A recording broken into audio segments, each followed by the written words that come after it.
దేశంలోని దిగ్గజ ఐటీ కంపెనీలు ఉద్యోగులను తొలగిస్తున్నాయి. దాదాపు అన్ని కంపెనీల్లోనూ ఉద్వాసనలు కొనసాగుతున్నాయి. 3 అగ్రశ్రేణి ఐటీ కంపెనీల్లో ఒక్క ఏడాదిలోనే ఏకంగా 64,000 మంది ఉద్యోగులను కుదించుకున్నాయి.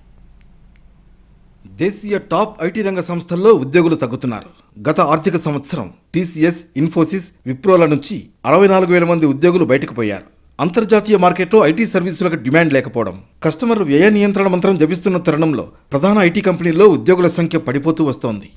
దేశంలోనే రెండో అతిపెద్ద ఐటీ కంపెనీ ఇన్ఫోసిస్ 23 ఏళ్ల చరిత్రలో ఉద్యోగుల సంఖ్య తగ్గడం ఇదే తొలిసారి.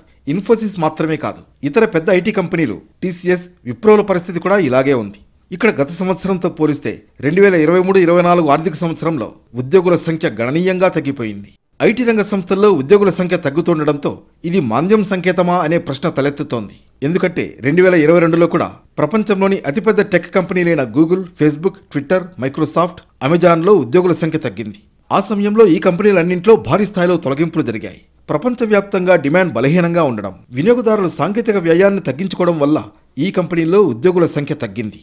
మొత్తానికి ప్రపంచ ఆర్థిక అనిశ్చితులు, భౌగోళిక రాజకీయ ఒడిదుడుకుల కారణంగా భారతదేశ ఐటీ సేవల పరిశ్రమ ఒత్తిడిని ఎదుర్కొంటోంది.